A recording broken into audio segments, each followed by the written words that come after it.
Nanone bakunzi ba L55 TV show, uyu ni umwanya wa ya nkuru yacu ya Isabel ndetse na John, inkuru y'urukundo rwabo rutameze neza, rutari kugenda neza habe na gake, ndetse nakubwira ko aka kanya banashwanye. Ku rundi ruhande John yateye inda umukecuru cyangwa se umugore nyirakabari w'ahantu yakundaga kujya kunywera. Ni ibintu byinshi reka tuza tubikurikirane, ariko mbere y'ibyo byose banza ukore subscribe kugira ngo inkuru ijye kugeraho umunsi ku munsi, update za buri kanya zijye zikugeraho, ndetse n'izindi nkuru ducisha kuri channel yacu zijye zikugeraho. Rero bikore, reka natwe dukomeze. Twasoreje rero ahantu John wa mukecuru yaramumereye nawe, ariko ngati wanteye inda John, wanteye inda. Noneho John nawe aravuga ati ibintu uri kuvuga uri kurota bimeze bite? Yego ndabizi nkeneye umwana, ariko si nanone umwana nyine ntabwo ari ukubyarana nawe, nta kuntu njye nagutera inda. Umukecuru aravuga ati ariko si John, uru ruhinja uwo mwana ibindi byo biri kuvuga n'ibiki? Kuntera inda si ibintu byoroshye. None si wari uzi ko tuzaryamana gutya bikazarangira gutyo? Nyine byaje kugeraho, kandi umugabo wanjye ntabyo azi. Umugabo wanjye ni umusirikare, urabizi ntari hano. None nazagenda nkavuga ngo ni gute nazabwira umugabo wanjye gute? Avuga ngo nyuma y'uko ugenda agashira hafi umwaka wose ugeramo, ati namubwira ko yazaza agasanga mfite umwana gute? Yagiye kuri misiyo, nawe gerageza ubyumve. Mbere y'umwaka wose ushize nibwo yagiye, nta wundi mugabo nigeze mbonana nawe. Umugabo nabonanye nawe ni wowe gusa wenyine. Ngaho mbwira ukuntu nzagenda nkabwira umugabo wanjye ngo nakubyariye udahari. Isi yo ndayaba yarayinteye gute? Isi urabyumva ute? Urumva ibyo bintu njye nabigenza gute? Kandi umugabo wanjye agira amahane ku rwego rwo hejuru, ndetse ubu ngubu nakubwira ko n'abana banjye ntabwo bari kunshira amakenga, nabo bari kundeba ikijisho. Nabuze n'icyo mbabwira, nabuze n'icyo nireguza, nta nubwo reka byumvikana. Nyine wambwira ukuntu umuntu hashize hafi umwaka n'igice agiye kuri misiyo, yarangiza nkajya kumva ngo ndatwite. Nta mugabo, nta wundi muntu nigeze mbonana nawe, ni wowe. Ibyanga binoga rero ino nda ugomba kuyemera, kuko ni wowe. Kandi ikindi tugomba gushaka uburyo tuva hano tukagenda, kuko byanga binoga sinjye nzapfa gusa, nawe uzapfa byanga binoga umugabo wanjye naza. John yaramubwiye ati gusa ibyo bintu njye ntabwo ndi kubyumva. Ese wowe umwana utazi ubwenge ku buryo utari kwemera ko ngutera inda? Noneho uwo mukecuru nawe aravuga ati wowe si uri umwana utazi ubwenge ku buryo wari kwemera ko untera inda?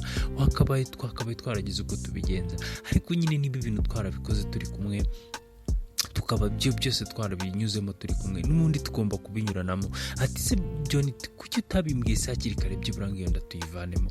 Noneho umukecuru aravuga ati njyewe nari gutinyuka n'imyaka ngezemo nkajya gukuramo inda, iyo nyikuramo sikaza kumpitana. Ati nafashe umwanzuro wo inda agomba kuyitwita. Ati nanjye byatangiye mvuga numva nyine mbikerenza, mvuga ati reka wasanga ari ibindi hatari ko naje kwisanga nyine inda yarakuze. John aravuga ati ariko ni n'abana bose ufite, n'abana bose wabyaye, ubu uri umuntu utwita ntabimenye mu minsi ya mbere. Ati John, njye nakekaga ko nta bintu birenze, numvaga ko nta bintu birenze, ariko nanjye naje kwisanga gutya. Ati kandi ikindi ntabwo napfa gukuramo inda, kuko nshobora kuyikuramo bitewe n'imyaka ngezemo, ugasanga bimbanye ibibazo birebire. John aravuga ati mana yanjye, kuko ubu none ibi nishoyemo n'ibiki, binijyanyemo n'ibiki? Ati kuko mana yanjye bino nonda bicikane. Ati bindabigenza ne koko? Ati reba nirwaga ndi gushakisha abana.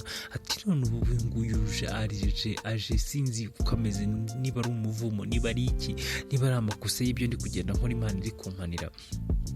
Ati simbizi. Arabwira uwo mukecuru ati none se ubwo ngubwo ngambwira ukuntu turi bubigenze, atari kubyo ntabwo mbyumva.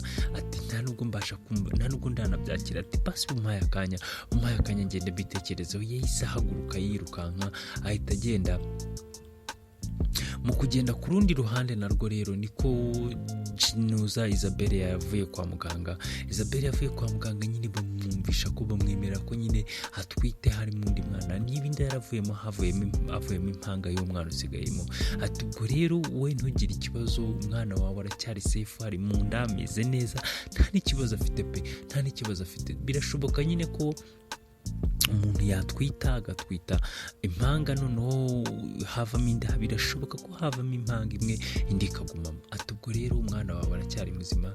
Ubwo Isabelle yarishimye aravuga ati mana yanjye shimwa ko byibura umwana wanjye akiri muzima, shimwa ko nyine ubu ngubu ibintu bimeze neza. Ati si ubu ngubu ndabibwira John, si ubu ngubu ndabigenza nte, biragenda gute? Nyine ntabwo nyine arabyumva, nawe ntabwo arabyakira.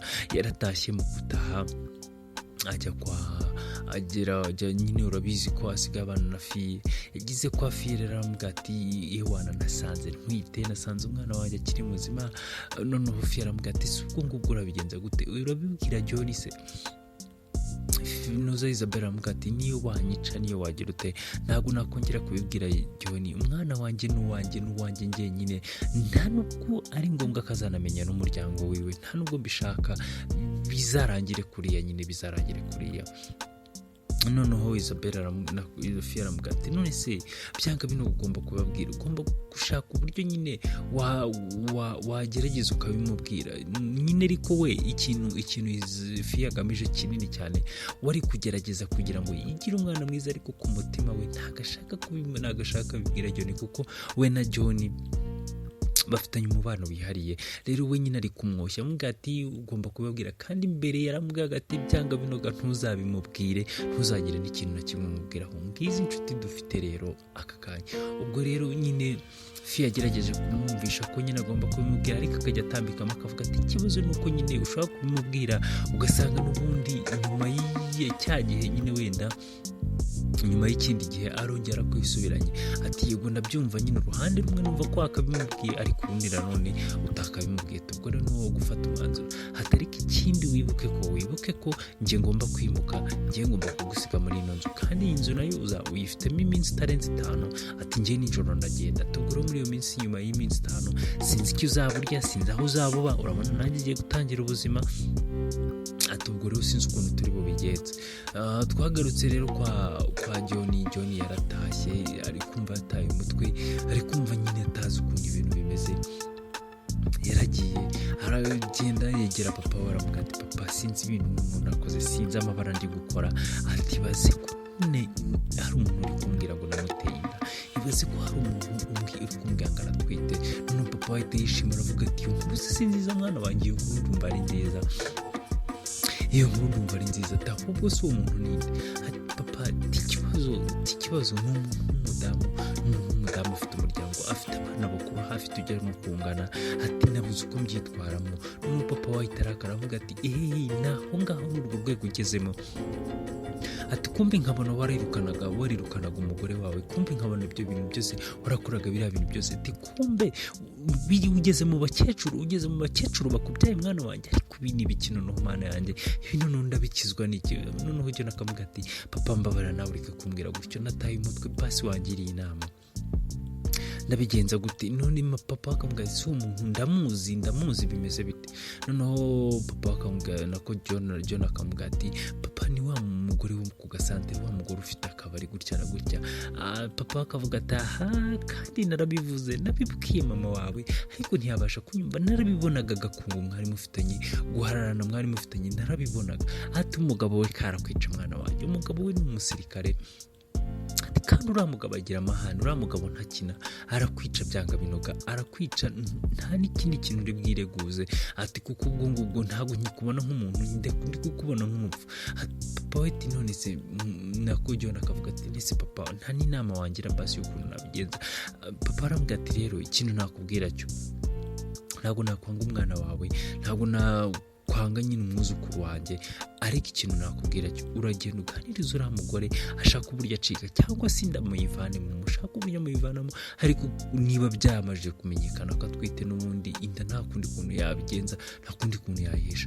Ati igihe hari urashaka uburyo uriya mugore abura, umushakira amafaranga ajye kuba ahandi hantu hatari hariya, cyangwa se umwumvisha uburyo atazigera avuga ko inda ari yawe. Ariko ibyo ngibyo byo ntibishoboka kuko uriya mugabo ndamuzi, naza akamwikosorera inshuro ebyiri azahita avuga ati inda muntu wayinteye n'uyu nguyu. Ubwo rero sinzi ukuntu muri bubigenze, sinzi ukuntu muri burwane nabyo, ariko byanga binoga gerageza uko ushoboye, gerageza uko ubishoboye, ariko ndi kukubona mu mupfu rwose, sinzi ukuntu biri bugende, ariko wowe urimo bagenda.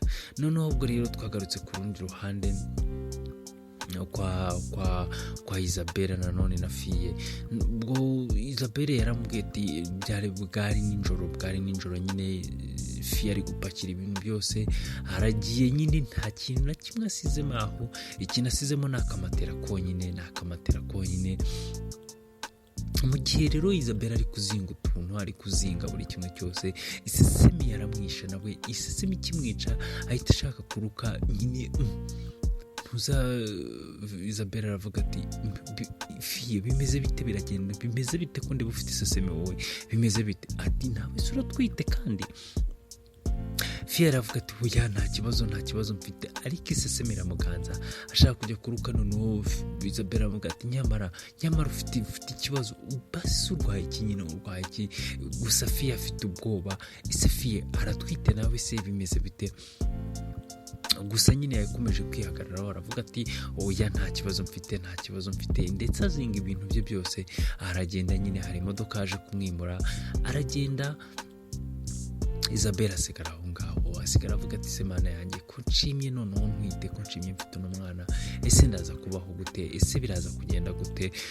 Ubwo rero twaragiye tugaruka kwa Aime we nyine ari aho ngaho, ibintu bikomeje kumucanga, ari kwibaza ati ubundi Fiye bimeze bite, nako Isabelle bimeze bite, usaba hehe, byifashe gute? Ndetse njye kumusura mbigenze nte? Ni ku manywa nyine, ari kuvuga ati basi ndaza kujyayo nijoro, ndebe ukuntu ibintu bimeze, ndebe n'ahantu asigaye aba, ndebe kuri uwo mucuti wiwe. Ubwo rero umugoroba warageze, aza kujya kureba wa mugore wa musaza wiwe.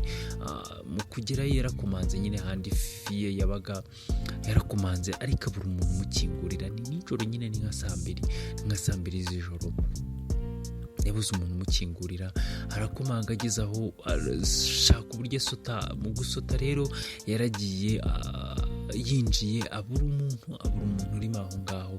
Ese Fiye yagiye, yahise ahamagara wa mukadogo n'ubundi wakoraga kwa Isabelle mu rugo. Aramubaza se makuru bimeze bite, ese Isabelle aba hehe?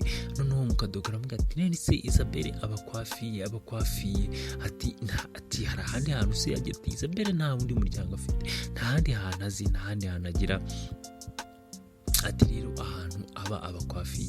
Ati se Fiye we asigaye aba? Ati se boss ntabwo wabimenye Fiye asigaye aba hano. Ati Fiye asigaye aba hano. Ati ndakeka kandi niba mama Isabelle abizi, ntabwo mbizi. Ati ariko Fiye asigaye aba hano, asigaye abana na boss. Ati ntabwo wabyumva, ati riga n'ikimenyimenyi.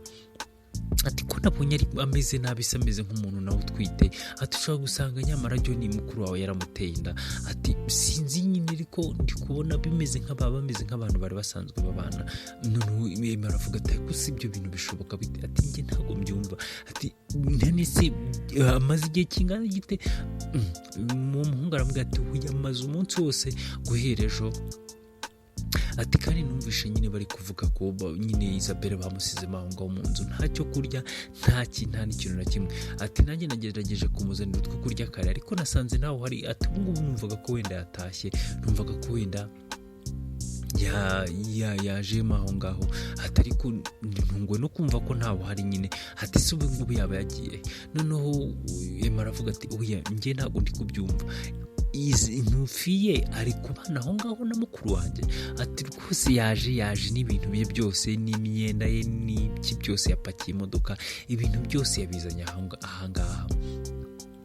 Ati wumve ko nyine ubu ngubu bameze nk'umugore n'umugabo bari kubana, buri kimwe cyose baragisharinze nyine. Wumve ko nyine ubu ngubu niwe mabuja wanjye, nanjye ndi kumwita mabuja. None se ko Isabelle nawe ugihari? Ati ubwo ngubwo ntabigenza nte nyine, kandi njye nta n'ikintu nkwiye kuvuga, njye ndi umukozi hano, nta n'ikintu nahindura hano, nta n'ikintu nakora. Ati ubwo ngubwo rero njye nta kintu mfite gukora. Batugariye ku rundi ruhande rero Isabelle yaragiye ajya ahantu hafi y'umugezi, ari kurira aravuga ati Mana yanjye nta handi hantu mfite ho kujya ataho kugira ngo ubuzima bukomeze gutuma, aho kugira ngo ubuzima bukomeze kunanira, aho kugira ngo nkomeze kugorwa n'ubu buzima, njyewe nta kindi kintu nsigaje, nta bundi buzima nsigaje, aho kugira ngo nkomeze kubabarira hano, aho kugira ngo umwana wanjye azavuke asanga ibintu bimeze nabi gutya, njyewe nta kindi kintu nsigaje, ndapfa kwiyahura nyine, nta kundi kuntu nabigenza. Mana basi uzambabarire, basi